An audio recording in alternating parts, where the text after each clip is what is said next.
pertama yang nyuruh kita tertarik dulu tuh waktu kita sekolah SMP. Setiap dengar azan maghrib, zuhur, kita tuh duduk di teras masjid. Karena setiap kita dengar suara azan itu, hati kita merasa tenang. Mungkin sekarang hati kita masih goyah. Kok begini sih kehidupan yang aku jalani? Nggak ada ketenangan sama sekali. Pertama, disakiti. Kedua, anak-anak pun pada nggak mau dengan kita lagi gitu. Kemarin kan setelah tamat SMP kan kita kabur ke Pontianak gara-gara kita mau dimasukkan ke susteran. Kita kabur ke Pontianak. Terus dapatlah orang baik di Pontianak menampung kita. Dia suruh pilih antara dua. Mau ikut keluarga tetap dengan apa? Dengan catatan kita tidak boleh pindah agama. Kalau ikut suami, otomatis kita dibuang. Oh, dibuang ya, Bu? Ya? Tidak diakui sama sekali. Sampai tahun lalu mama meninggal pun kita tidak dibolehkan. Tidak boleh datang.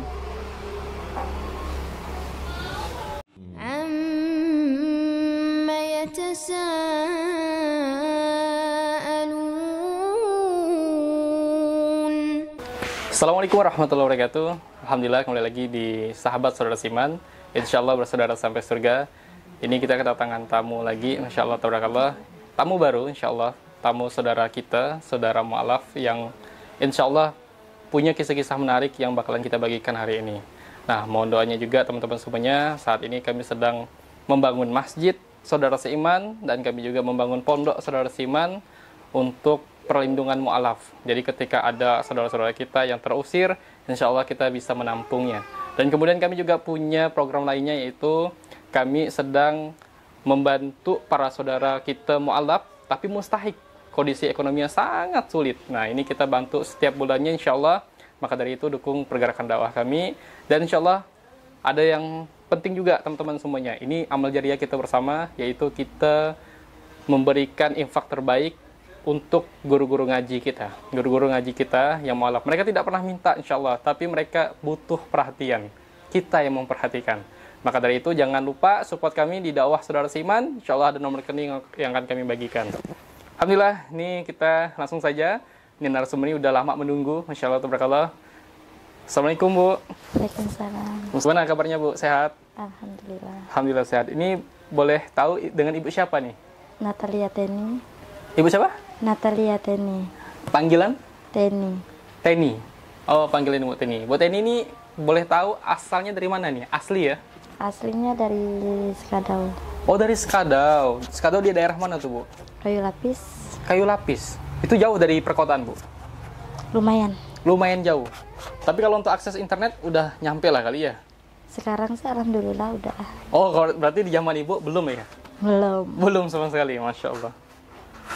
Baru beberapa bulan lah listrik baru ngalir ke sana. Masya Allah, ini udah tahun berapa? Baru berapa bulan? 35 tahun umur saya. 35 tahun umur Ibu sekarang. Baru sekarang mulai nih listrik. Berarti memang berapa jam sih, Bu? Jauhnya dengan kota? Kalau ditempuh biasa 3 jaman lah. 3 jaman? Motor.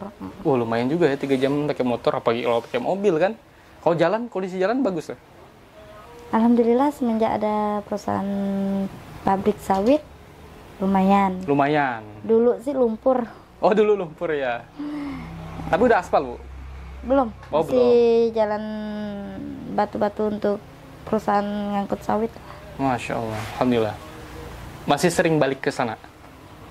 Kemarin sempat bulan 12 ngantar anak yang bungsu. Ke sana? Ke tempat siapa kalau boleh tahu di sana? Ada yang nomor 4. Oh, ada yang nomor 4. Ada yang nomor 4 itu muslim? Bukan, non-muslim. Non-muslim. Tapi mohon maaf, Bu, di sana Islam itu mayoritas atau minoritas? Maksudnya Islam di sana tuh banyakkah atau malah tidak ada sama sekali? Enggak juga banyak, karena di sana tuh yang aslinya orang sana emang orang Dayak semua. Baru udah ada masuk perusahaan sawit, barulah ada orang Jawa, orang pendatang. Tapi sekarang alhamdulillahnya udah ada surau. Udah ada surau. Cuman kita yang asli orang Dayak tuh kalau kita masuk Islam tuh emang nggak diperkenankan tinggal dengan keluarga. Oh. Oke. Ini jadi menarik nih jadinya. Ibu kalau boleh tahu, ini ibu orang yang belum masuk Islam ya posisinya. Terhadap agama Islam tuh pandangannya seperti apa nih dulu nih? Ketika ibu masih belum masuk Islam, mandang agama Islam tuh agamanya seperti apa, Bu? Pertama yang nyuruh kita tertarik dulu tuh waktu kita sekolah SMP. Setiap dengar azan maghrib, zuhur, kita tuh duduk di teras masjid. Karena setiap kita dengar suara azan itu, hati kita merasa tenang. Cuman kalau setiap minggu kan ke gereja sampai dipukul dengan orang tua, apa disuruh ke gereja tuh kita ndak ada niat sama sekali. Padahal dipukul ya ke gereja, tapi ya karena ada niat tadi ya susah juga ya. Iya. Tapi kok bisa setenang itu dengar azan itu? Nah, itu pun kita nggak tahu. Setiap kita tuh tahu-tahu jamnya tertentu tuh kalau udah mau azan tuh tetap kita kejar, berlari ke teras masjid itu. Ke teras masjid? Kita duduk di situ. Emang sih kita nggak masuk, tapi kita duduk di situ.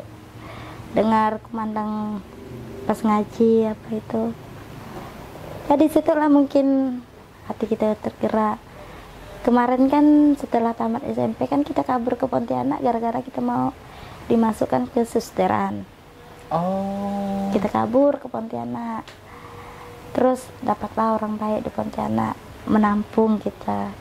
Karena saking kita tidak mau disekolahkan ke asrama itu gitu. Sampailah kita dapat suami.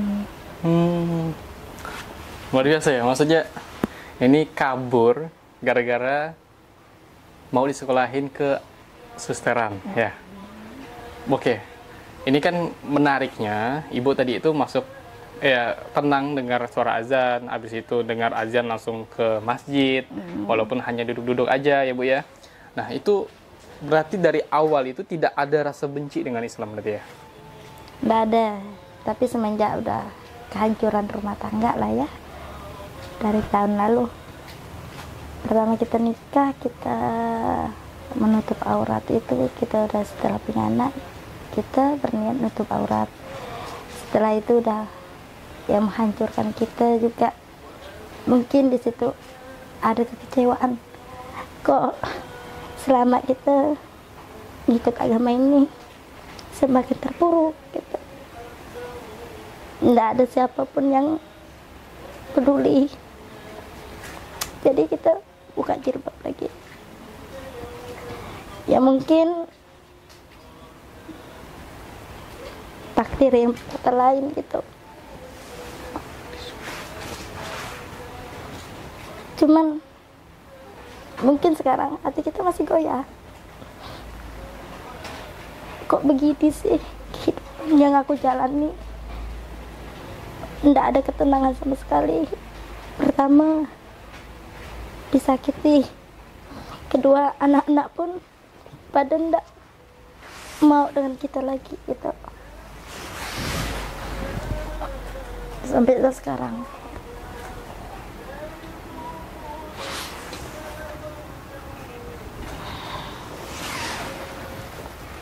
Oke, jadi berarti sekarang sedang masa-masanya ujian berat ya dalam hidup ibu ya? Iya.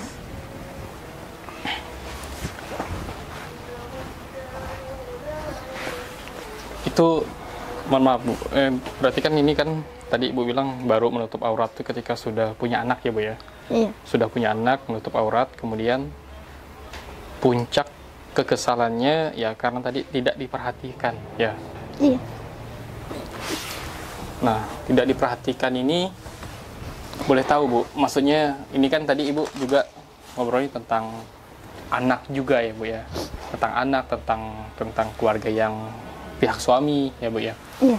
Nah, maksudnya berarti selama ini Ibu tidak dibimbing kah untuk belajar agama Islam? Tidak.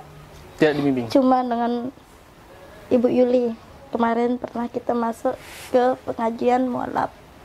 Itu pun Kendalanya kita sekarang tidak ada kendaraan untuk mau pergi. Lagian pun kita pun sekarang kerja malam, semalaman kita kerja. Jadi waktu siangnya tuh kita istirahat. Kalau ikut pengajian berarti kesulitan juga ya, Bu ya? Iya. Masya Allah.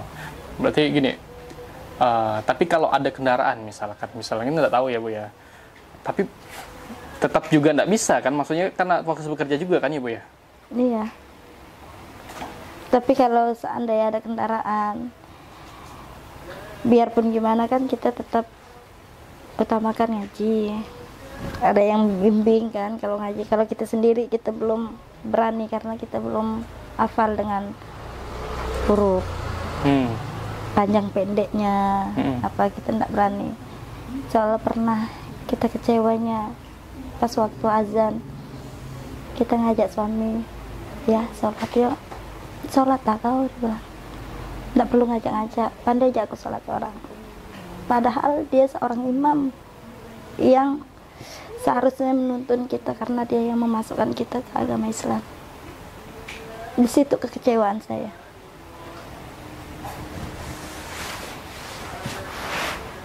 Oke, kita flashback balik lagi Bu.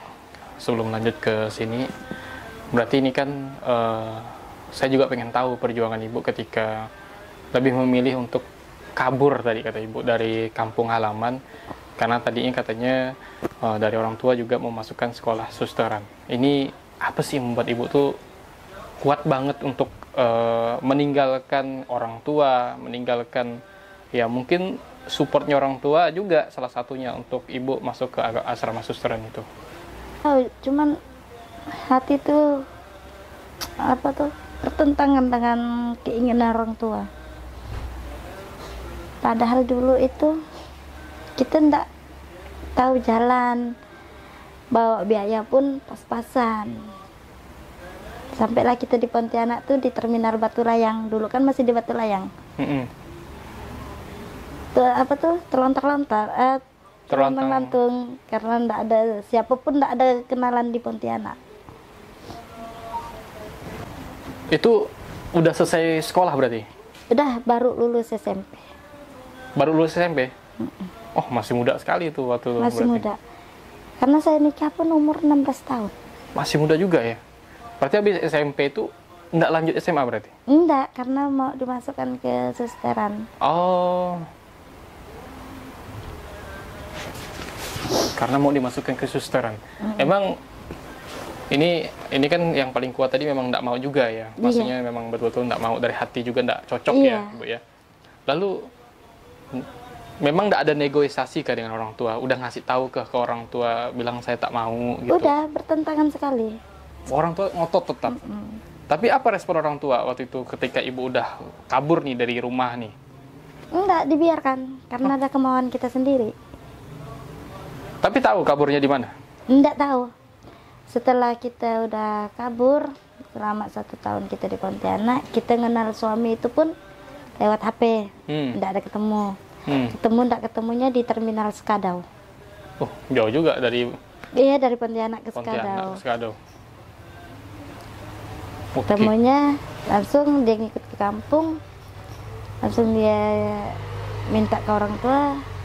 Itu sempat kelahi besar juga karena perbedaan agama lagi. Nah itu soalnya kan tadi aja Ibu mau masuk susteran dipaksa sifatnya kan, apalagi ini datang mau lamaran, mau pindah agama lagi kan. Lalu gimana tuh cara waktu itu proses penyelesaiannya gitu Bu?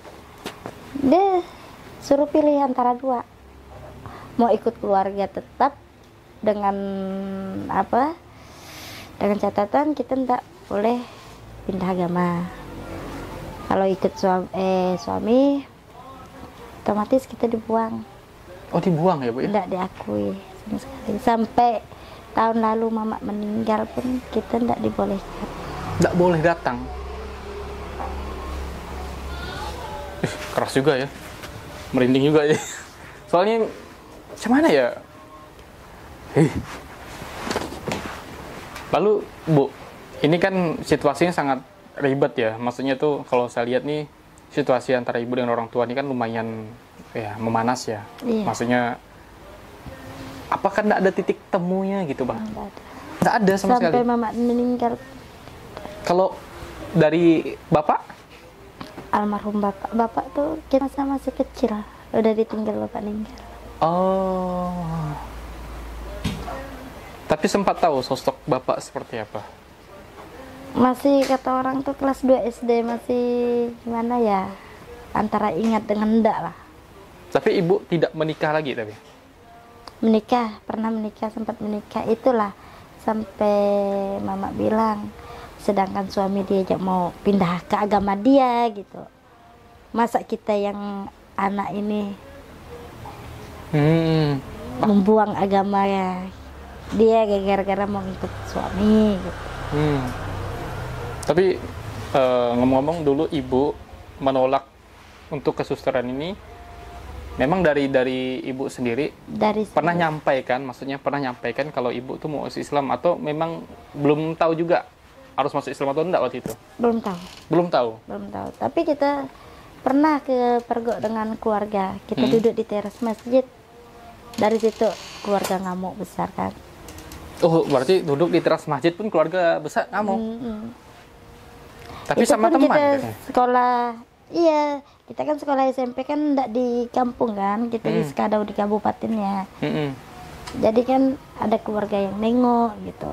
Ini kan maksudnya ini kan berarti kan ya kuat juga ya, maksudnya keluarga ibu nih mempertahankan agama yang sebelumnya ya. Kalau boleh tahu nih agama apa? Katolik. Oh, Katolik ya, Bu ya. Kan di keluarga kita tuh masih ada keturunan Panglima. Oh, ibu Dayak berarti ya? Dayak asli. Dayak asli. Dari semua latar belakang ibu ini Dayak asli. Dayak asli. Asli. Oh, masih ada keturunan Panglima. Kalau boleh tahu Panglima apa tuh? Dato. Tak tahu siapa nama Dato tuh, lupa dah, almarhum Dato. Oh, pokoknya dari Dato lah gitu ya. Masya Allah. Berarti ini apa? Itu yang melatar belakangi kenapa orang tua itu kuat di agama sebelumnya gitu ya, Bu ya. Oke. Ini kan memang udah dilarang juga ya, maksudnya ibu masuk agama Islam ketika mau menikah. Nah, ini titik temunya dalam artian penyelesaiannya waktu itu apakah dibuang? Dibuang. Dibuang. Dibuang. Berarti menikah tanpa orang tua? Tanpa orang tua menghadiri kita. Orang tua memang betul-betul tidak menghadiri? Enggak mau. Ibu berapa saudara ibu? 5, saya paling tua. 5 saudara, ibu paling tua? Iya. Dari 5-5-nya? Iya. Hanya ibu yang Islam? Sampai sekarang? Iya. Keluarga besar pun enggak ada. Oh. Tapi ibu, ini lebih ini ya, maksudnya tuh ini pertanyaannya mungkin agak nyelekik ya. Ibu pernah nyesal masuk agama Islam? Kalau kata menyesal, belum. Tapi ada rasa kecewa karena menghadapi ujian ini kali. Yang nyuruh benar-benar hancur tuh permasalahan dari anak. Dari anak? Waktu masih ngumpul kata orang, biarpun sempat nggak makan, sempat tidur di tepi jalan, itu nggak ada penyesalan sedikit pun dari hati nurani kita. Yang nyuruh kita ada kecewanya tuh di saat kita terpuruk gini, ditinggal dengan anak-anak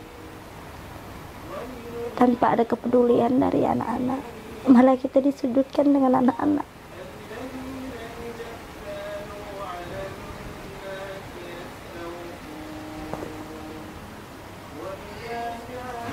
Anak ibu berapa, Bu?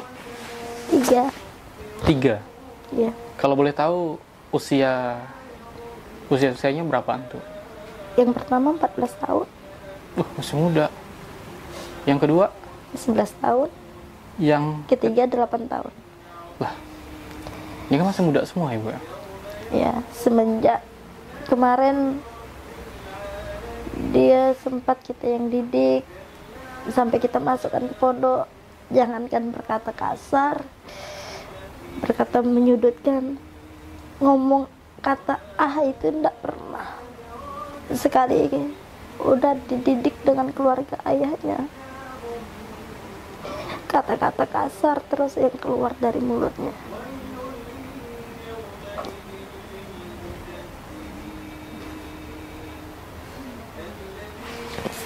Maksudnya ibu, mohon maaf, ini anak ibu kemana sekarang? Ikut keluarga ayahnya yang berdua. Yang Pertama, yang tua dengan yang nomor 2. Berarti yang terakhir tadi yang dikembalikan ke Skadau. Iya.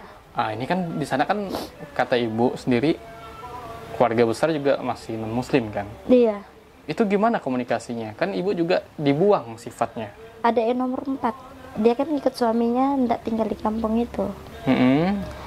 Dia ngikut suaminya di kampung suaminya.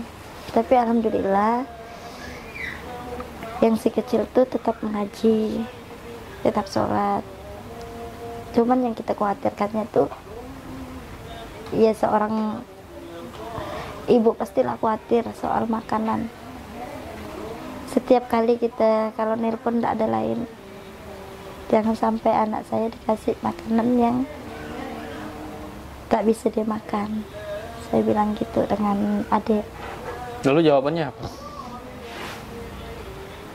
Dia nanti pandai aja dia, kalau dia tidak mau kami tidak paksa. Lah, maksudnya kalau seharusnya harus tegas bilangnya ya tidak akan dikasih iya. gitu. Cuman kita bilang minta tolong untuk sementara kasihlah saya waktu untuk saya berjuang biar anak-anak bisa ngumpul dengan saya lagi, saya bilang gitu. Karena di tempat kerja pun tidak dibolehkan bawa anak. Tapi Bu, maksudnya ini kan sama adik nomor 4. Adik nomor 4 ini komunikasinya bagus kah sama ibu? Alhamdulillah sekarang semenjak kita udah pisah dari suami, tapi mereka ini masih berkeras untuk menarik kita ke sana gitu. Untuk balik lagi ke agama sebelumnya. Berarti kuat-kuat juga ya, maksudnya pendiriannya kuat ya Bu ya. Masih. Ini malah saya khawatir tentang anak ibu jadinya. Anak ibu ndak ada niatan masuk ke pondok? Karena masih kelas 2 SD. Iya kan ada Yang juga kecil. pondok yang langsung disekolahin ada. Kemarin udah dengan Ibu Yuli kami bertanya, kalau sebesar itu tuh masih rentan kalau dititipkan di pondok. Oh. Karena masih kecil. Jadi kalau dia tetap bertahan dengan kita di sini, otomatis dia pasti akan putus sekolah karena kita harus kerja. Ya maksudnya cewek atau cowok anak ibu? Cowok. Cowok. Cuman memang nggak ada ke pondok yang nerima SD gitu? Yang mana? Banyak Yang ya? kecil tuh yang Abizat. Kecil itu kemarin bukan nggak mau masih terlalu kecil. Nah itulah. Belum bisa mandiri. Kalau pondok sekarang itu kan Maunya yang mandiri. bisa mandiri gitu. Paling enggak dia kelas 3 atau kelas 4 lah baru bisa. Berarti kelas 2 berarti tahun depan berarti ya? Tahun depan udah bisa. Cuman itulah tadi komunikasinya harus jalan terus Bu. Soalnya harus dikontrol. Bukan Jarang kita sih. bukan kita curiga ya Bu. Maksudnya ya was-was tuh wajar, maksudnya wajar karena kita nih selain beda keyakinan, kita juga jauh jaraknya dengan anak. Iya. Ya mesti harus dikontrol biar dia dapat kasih sayang ibunya. Takutnya kalau ndak jalin komunikasi lancar, ya oke lah agamanya tetap. Tapi kan masalahnya nanti hubungan antara ibu dan anak tuh agak Menjauh, renggang. iya. Nah itu masalahnya nanti dia ngerasa kurang kasih sayang ibunya, malah nanti terjadi lagi yang lainnya. Nah, mohon maaf, ini kan masih muda-muda anak ibu. Dari umur yang 14 tahun ini, itu masalahnya apa, Bu? Selain ucapannya kasar. Itu enggak tahu juga, soalnya kemarin diambil paksa dengan keluarga ayahnya dari pondok. Kemarinnya sempat dimasukkan ke pondok dengan Bu Yuli. Pas puasa kemarin, pas dia libur kan, semuanya yang pondok itu kan diambil balik. Saya ambillah balik. Rupanya tak tahu ayahnya kasih alamat di mana kami tinggal dengan adiknya. Jadi rombongan mereka datang. mengambil mereka dua beradik. Saya kira pun karena dia masih keluarga, tak mungkin lah mau jahatin anak-anak. Ya udahlah, saya lepaskan. Lebaran kemarin ya saya sendirian tanpa anak-anak. Enggak di ibu, tapi ada sempat ngobrol ke pihak keluarganya suami untuk ngajak anak balik lebaran, sekedar lebaran. Udah. Lalu Tidak respon? dipertemukan. Kenapa alasan tidak dipertemukan? Itulah karena pertama mereka marah karena kita mondokkan anak-anak, nak kasih tahu dia. Sementara yang itu sepakat kami dua suami istri lagi itu, bukan keputusan Ya saya bukan sendiri. sepihak lah ya. Kedua, udahlah dia biarlah tinggal dengan kami. Kau pun tidak ada tempat tinggal untuk kau nganukan anak-anak. Ya oke, itu enggak masalah kan Bu. Maksudnya tuh oke, ibu enggak punya tempat tinggal yang tetap, oke. Cuman kan komunikasi misalkan ya ibu lebaran sendirian, itu kan tanpa anak kan gimana rasanya kan. Maksudnya ya hanya sekedar bertemu untuk kan enggak mungkin dilarang, maksudnya dilarang, enggak dipertemukan. Kita ke sana kemarinnya, anak-anak kita sempat dianukan ke tempat lain gitu. Pernah kita agak anak kita ke sana, kita mau ketemu. Cuman untuk biaya sekolahnya apa tuh mereka tuh minta dengan kita. Lah. Ya oke. Ini kalau untuk tanggung jawab seorang ibu oke lah ya. Iya. Nah, yang saya kurang srek ya. Saya bukan enggak terima gimana ya. Maksudnya tuh ya anak sama ibu lah, ibu yang melahirkan kan, maksudnya ya udahlah ibu punya hak gitu, punya hak. Jadi maksudnya tuh kalau masalah tanggung jawab sekolah memang ibu wajib bertanggung jawab. Tapi kalau untuk bertemu saja dilarang, itu ada apa gitu? Itu ibunya.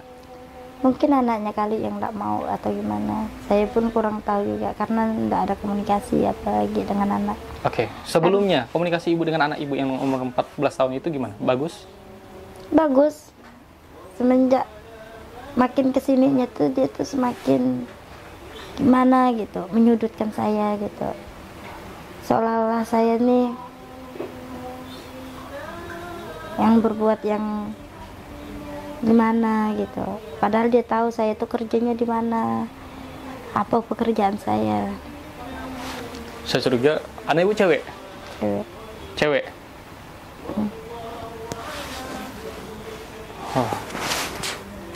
Kalau anak kedua cewek cowok?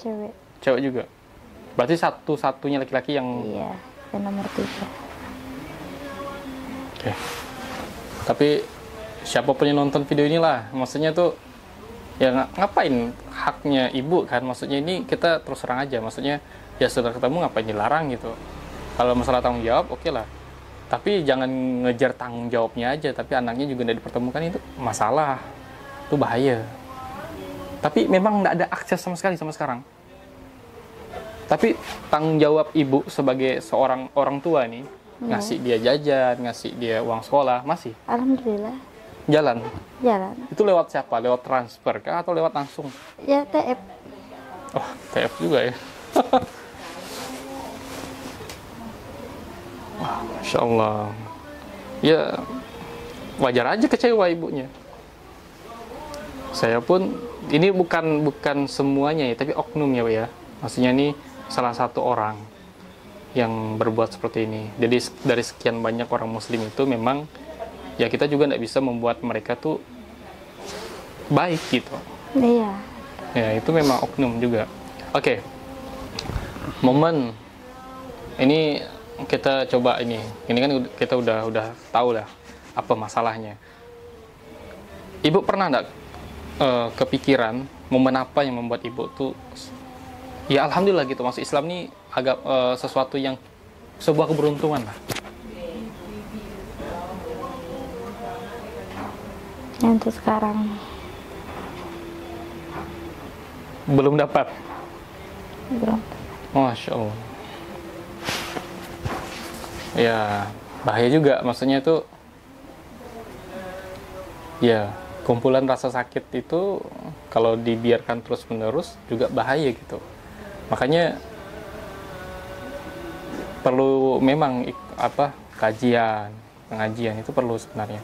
Cuman ya ibunya tadi kendala pertamanya kendaraan, habis itu juga bekerja aktif ya Bu ya.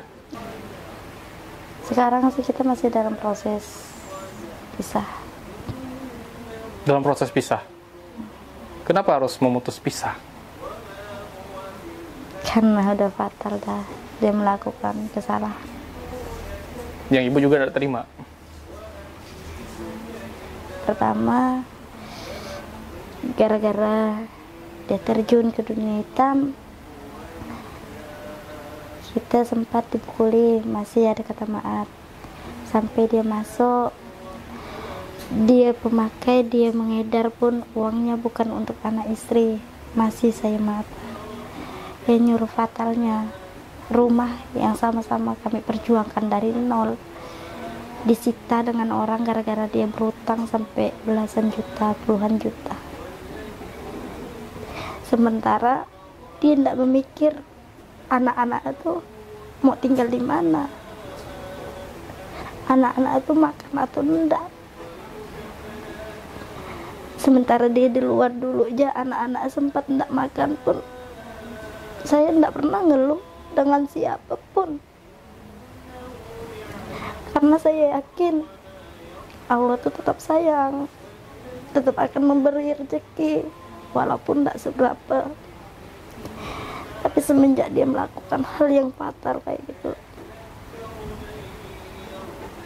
mungkin dari itulah anak-anaknya jadi membenci saya. Tapi apakah salah saya tuh tidak bisa mempertahankan lagi? Karena pun kalau orang udah kayak gitu tak mungkin bisa berubah. Karena bukan sekali dua dia melakukan hal yang kayak gitu. Seringkali kita kasih kesempatan, kita tutupi kesalahan dia, tapi dia selalu melakukannya. Tapi kok di sini seolah-olah kita yang salah, dari keluarga dia maupun anak-anak, semua menyudutkan saya. Sampai terucap dari kata, dari mulut anak, oh saya orang tua yang tak berguna. Ya Allah. Alhamdulillah. Semoga ya benar sekalian, ya kasus kayak gini banyak kita temui. Tapi kasus yang ini agak sedikit lebih ini ya, lebih memprihatinkan. Karena memang dari proses memeluk agama Islamnya sampai akhirnya berkeluarga, sampai akhirnya punya anak, yang ada malah kelihatan kekecewaannya aja gitu. Jadi tidak ada proses yang seolah-olah itu bisa membahagiakan gitu. Nah ini yang timbul akhirnya kekecewaan. Nah ini salahnya siapa sih sebenarnya? Ini bukan salahnya siapa-siapa, salahnya kita. Kita memang ketika masuk agama Islam itu ujian tuh pasti banyak. Ujiannya itu bisa kita lewati ketika kita mau proses saja. Kalau kita mengikuti prosesnya, mungkin salah satunya ibu, orang tua itu kan tempat ridhonya kita. Ya apapun kesalahan kita, apapun sesuatu yang terjadi sama kita, pasti orang tua tuh punya hati yang baik. Nah itu yang kita pertahankan. Jadi bisa jadi, ya sekarang kita, apalagi kalau udah almarhum ibunya, ya kita hanya memperbaiki diri aja fokusnya, insya Allah. Ya memperbaiki dirinya macam-macam lah. Dengan menjaga waktu sholat, minta seikhlasnya berdoa. Kan Allah Maha Kaya, Allah bisa segala sesuatu yang bisa dilakukan. Kalau kita kecewa tuh ya udah kita datang sama Allah. Kan kita juga enggak boleh berharap lebih sama manusia. Ya pasti ujungnya kecewa. Nah itu dasar pondasi kita biar kita kuat dulu. Biar akidah kita kuat, jaga sholat kita. Jangan sampai lalai. Masalah urusan anak nanti ke depannya insya Allah pasti Allah mudahkan. Pasti Allah lembutkan hatinya. Allah ketemukan lagi. Allah lancarkan lagi komunikasinya. Bahkan insya Allah ke depannya malah ibu bakalan paling disayang sama anaknya insya Allah. Apalagi tadi pesannya, ridhonya untuk anak sudah terucap dari hati ibu. Nah makanya doa kita juga abang kakek bunda sekalian, masih banyak kisah-kisah yang seperti ini. Mohon sekiranya kita bisa sama-sama melihat perjuangan para mu'alaf ini dengan cara apa? Mensupport mereka, jangan sampai mereka kecewa lagi. Nah, kalau mereka kecewa, siapa yang salah? Diri kita. Kita nyalakan diri kita, bukan nyalakan orang lain. Mungkin hanya itu informasi yang dapat disampaikan, kurang lebih mohon maaf untuk abang kakak bunda sekalian yang bisa mensupport kegiatan kami. Tadi kami sudah sampaikan ada beberapa program mulia ya, insya Allah. Ini ada pembangunan masjid saudara seiman, ada pembangunan mualaf shelter, perlindungan mualaf. Nah, ini kan ibu-ibu nih tidak punya tempat tinggal. Nah, kalau kita punya mualaf shelter kan, dah kita telepon, Bu, dah tinggal di sini aja Bu, kita punya tempat. Nah, di sini kita juga punya, misalkan kita butuh tukang masak, nah bisa. Tapi kita harus punya tempat dulu. Nah, ini maka cita-cita kami dari dulu tuh membangun mualaf shelter, tempat perlindungan mualaf. Takutnya apa? Kalau mereka terlanjur kecewa, ujung-ujungnya malah memilih, ya namanya juga pilihan itu kan ada pilihan duniawi dan pilihan yang lainnya. Kalau ternyata dia dilema dengan duniawi, akhirnya jauh dari agama, ujung-ujungnya kembali lagi ke agama sebelumnya. Kan itu yang bahaya, keluar dari agama Islam. Nah, ini yang paling ditakuti, karena ujiannya banyak. Nah, ini yang baru kita jaga, akidah teman-teman semuanya. Nah, makanya dari itu, dukung kami dengan apa? Dengan cara mensupport kegiatan kami di Saudara Seiman. Kalau antum semuanya tidak punya tenaga, punya pikiran, bisa disumbangkan kami. Kalau tidak punya pikiran juga, karena sibuk bekerja misalkan, dengan hartanya. Harta bisa juga membantu kami menyalurkan kebaikan-kebaikan ini ke orang-orang yang membutuhkan. Banyak kok malah yang membutuhkan. Sekarang ini aja 315 data yang harus kami penuhi setiap bulannya. Paket yang harus kami antar ke orang-orang yang membutuhkan ini. Nah, sekarang kami baru hanya bisa beberapa. Karena memang kami juga terbatas. Nah, ini yang harus kami usahakan. Dan masih ada 1015 orang yang membutuhkan bantuan. Nah, ini penting sekali untuk mendukung, mensupport kegiatan dakwah Saudara Seiman. Abang kakak semuanya yang mau datang ke kami akan layani. Insya Allah kami punya tempatnya. Tidak virtual, betul-betul nyata, ada tempatnya. Kami akan bawa keliling, di mana di situ ada Baitul Malnya, ada kawasan pondok Saudara Seimannya, di situ ada masjidnya yang saat ini masih surau, kecil, sederhana, yang insya Allah kalau sudah terkumpul dananya akan membuat sebuah masjid. Ini khusus untuk saudara-saudara kita juga yang mu'alaf khususnya, karena di situ banyak program mu'alaf. Hanya itu yang dapat saya sampaikan, kurang lebih mohon maaf. Wabillahi taufik wal hidayah. Wassalamualaikum warahmatullahi wabarakatuh. Oke, makasih Bu udah bercerita ke kita. Semoga dari cerita ini bisa memberi motivasi ya Bu ya. Dan bisa juga mendapatkan solusi